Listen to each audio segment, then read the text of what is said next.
بیٹھا ہوا تھا، کسی نے کہا بہلول یہاں کیا کرتا ہے؟ کہنے لگا بندوں کی اور اللہ کی صلح کروا رہا ہوں، بندوں کی اور اللہ کی صلح کروا رہا ہوں۔ بس ٹھیک ہے، بیٹھ جائیں، ادھر ادھر نہ دیکھیں۔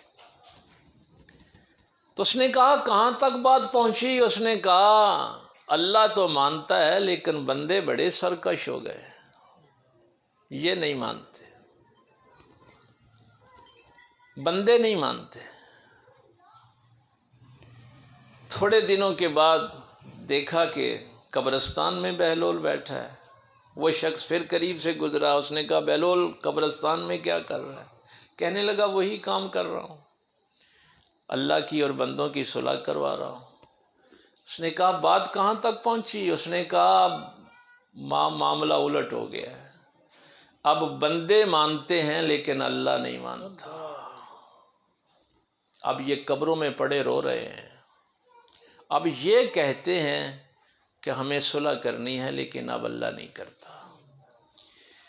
اما العذاب و اما الساعہ، اگر کوئی عذاب دیکھ کے توبہ کرے گا تو اس کی توبہ قبول نہیں ہوگی، کوئی قیامت دیکھ کے توبہ کرے گا اس کی توبہ بھی قبول نہیں ہوگی، کوئی موت کا فرشتہ دیکھ کے توبہ کرے گا تو اس کی توبہ بھی قبول نہیں۔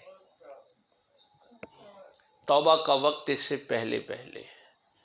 تو اب اس آیت کا پھر ذرا ترجمہ دیکھیں، پھر آگے چلتے ہیں۔ فرمایا فَلَمَّا نَسُوا مَا ذُكِّرُوا بِهِ، وہ لوگ جنہوں نے ہماری نصیحت کو بھلا دیا، کوئی اہمیت نہیں دی کہ اللہ کیا کہتا ہے، اس کے رسول کیا کہتے ہیں۔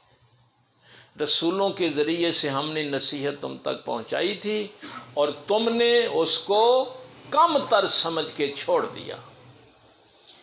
فتحنا علیہم ابواب کل شیء، اور ہم نے پھر ہر شے کے دروازے کھول دیے ان لوگوں پہ، ان نافرمانوں پہ۔ ہاں، بات اصل میں یہ ہے کہ ان نافرمانوں پہ ہر چیز کے دروازے کھول دیے، ہر چیز وافر مقدار میں دی۔ وہ کہتے ہیں میں نے بیٹے کو ایم این اے بنوا لیا، وزیر بنوا لیا، اب تو کوئی چیز، افسر بھی اپنے ہیں، صحت بھی بڑی ہے، ہر قسم کی چیزیں مل رہی ہیں۔ اگلے دن بھی میں کسی جگہ پہ تھا، میں نے کہا کہ ابھی جو رپورٹ ہم دیکھ رہے تھے اقوام متحدہ کی، آپ اپنے گھر میں جائیں نا تو آپ کے پاس سونے کے لیے کوئی جگہ ہو، کوئی اچھا بیڈ نہ بھی ہو، سونے کے لیے جگہ ہو، تو آپ 2.5 ارب انسانوں سے بہتر ہیں۔ 250 کروڑ انسان اس وقت زمین پہ ایسے ہیں جن کے پاس سونے کے لیے جگہ نہیں ہے۔ بمبئی کا انہوں نے لکھا تھا کہ 10 لاکھ لوگ، یہ انڈیا کا جو شہر بمبئی ہے، 10 لاکھ لوگ فٹ پاتھوں پہ، ریلوے اسٹیشنوں پہ، بسوں کے اڈوں پہ باہر سوتے ہیں۔ اگر آپ کے پاس یہ پینے کا پانی صاف موجود ہے تو آپ 3 ارب لوگوں سے بہتر ہیں۔ آپ کو نہیں پتا اللہ نے آپ کو، اگر آپ کے پاس گاڑی ہے تو آپ کتنے اللہ تعالیٰ کی نعمتوں کا شکر ادا کرتے ہیں۔ اللہ غنی، اللہ غنی۔ تو فرمایا جب ہم ہر چیز کے دروازے کھولتے ہیں ان بدبختوں پہ، حتی اذا فرحوا بما اوتوا، تو جو کچھ دیا اس پہ پھر تکبر کرتے ہیں، فرد اکڑتے ہیں دنیا کے سامنے، اپنی شان و شوکت دکھاتے ہیں۔ اخذناہم بغتۃ، اور پھر اچانک پکڑ لیتے ہیں۔ وہ بندہ بڑا خوش قسمت ہے جو بیمار ہوتا ہے اور اللہ سے اپنے گناہوں کی توبہ کرتا رہتا ہے، اللہ کے قریب ہوتا ہے۔ کوئی اس کا نقصان ہو جائے تو وہ اللہ کے قریب ہوتا ہے۔ ویسے وہ اس آیت میں اللہ تعالیٰ نے سورہ روم میں یہ بھی فرمایا ہے، اچھا وہاں بڑی عجیب گفتگو، فرمایا وَإِذَا مَسَّ النَّاسَ ضُرٌّ دَعَوْا رَبَّهُم مُنِيبِينَ إِلَيْهِ، جب تمہیں مصیبتیں پکڑتی ہیں، وَإِذَا مَسَّ النَّاسَ ضُرٌّ دَعَوْا رَبَّهُم، جب مصیبتیں تمہیں پکڑ لیتی ہیں تو پھر تمہیں کون بتاتا ہے کہ اللہ کو ہی پکارنا ہے؟ ابھی تو تم سرکشی اختیار کرتے ہو، تمہیں کوئی کہے کہ اللہ کا یہ حکم ہے، رسول اللہ کا یہ، تمہیں سمجھ ہی نہیں آتی، تمہارا نفس اتنا سرکش ہوتا ہے۔ لیکن جب مصیبت پڑتی ہے تو پھر اللہ کو ہی پکارتے ہو، پھر تمہیں کس نے بتایا ہے؟ اور ساتھ فرمایا منیبین الیہ، صرف دعو ربہم نہیں، صرف پکارتے نہیں، پھر تم اللہ کی طرف رجوع بھی کرتے ہو۔ پھر تو فرعون بھی ڈبکیاں کھاتے ہوئے کہتا ہے میں بنی اسرائیل کے رب پہ ایمان لے آیا، ذرا سا سر درد ہوا تو یا اللہ مجھے معاف کر۔ اب تجھے کس نے بتایا ہے کہ اللہ سے معافی مانگنی؟ اور پھر فرمایا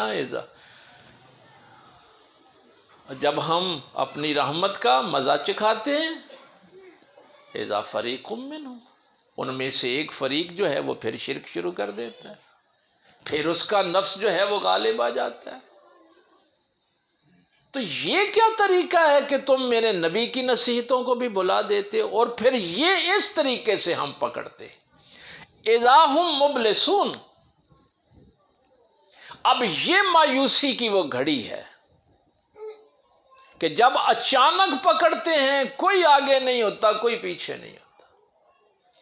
یہ ایک منظر سورہ واقعہ کے آخری رکوع میں بھی ہے، وہ آپ جا کے دیکھ سکتے ہیں۔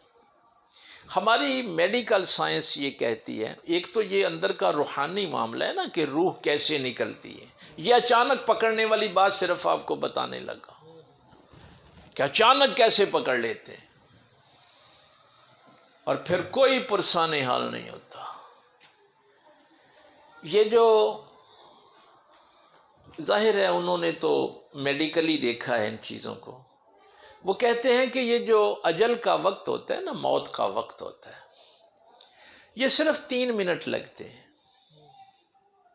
جب اس کی سانس اکھڑتی ہے بندے کی تو آپ اس کا سینہ دباتے ہیں، آکسیجن لگاتے ہیں، واویلا کرتے ہیں، یہ دماغ کے سیل جو ہیں یہ ڈیڈ ہو جاتے ہیں، سرکولیشن خون کی بند ہو جاتی ہے، سانس رک جاتی ہے، یہ 3 منٹ لگتے ہیں۔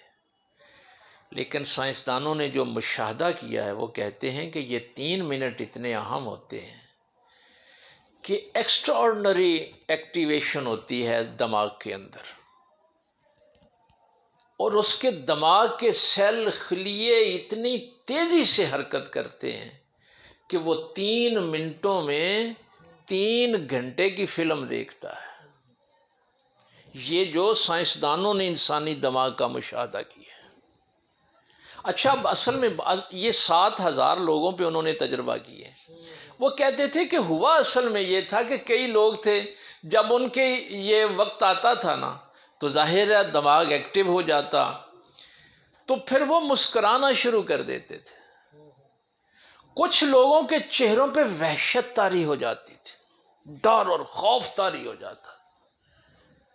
تو وہ کہتے ہیں کہ اصل میں جب ہم نے یہ مشاہدہ کیا کہ وہ 3 منٹ جو ہوتے ہیں، اب آپ کے لیے وہ 3 منٹ کچھ نہیں ہے، لیکن وہ مرنے والے کے لیے وہ 3 گھنٹے کی فلم دیکھ اتنے اس کے دماغ کے خلیے ایکٹیو ہو جاتے ہیں۔ اب اس نے جو جو ظلم کیا ہوتا ہے وہ ساری فلم اس کی آنکھوں میں کے سامنے سے گزرتی ہے۔ اب اگر تو نیکیاں کی ہوتی ہیں تو وہ اپنی نیکیوں کو دیکھتا ہے تو مرتے ہوئے مسکرا رہا ہوتا ہے، اور اگر اس نے ظلم کیے ہوتے ہیں تو وہ ظلم اس کی آنکھوں کے سامنے سے گزرتے ہیں اور اس کے چہرے پہ وحشت طاری ہو جاتی ہے، خوف طاری ہو جاتا ہے۔ یہ فرق ہے نیک لوگوں کی موت کا اور برے لوگوں کی موت کا۔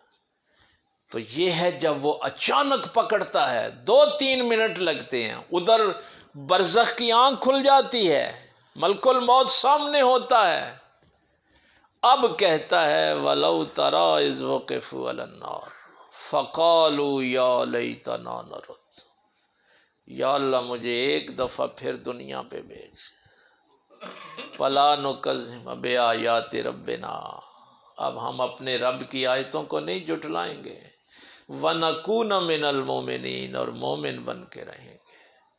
لیکن اللہ کہتے ہیں نہیں، مہلت ختم ہو گئی۔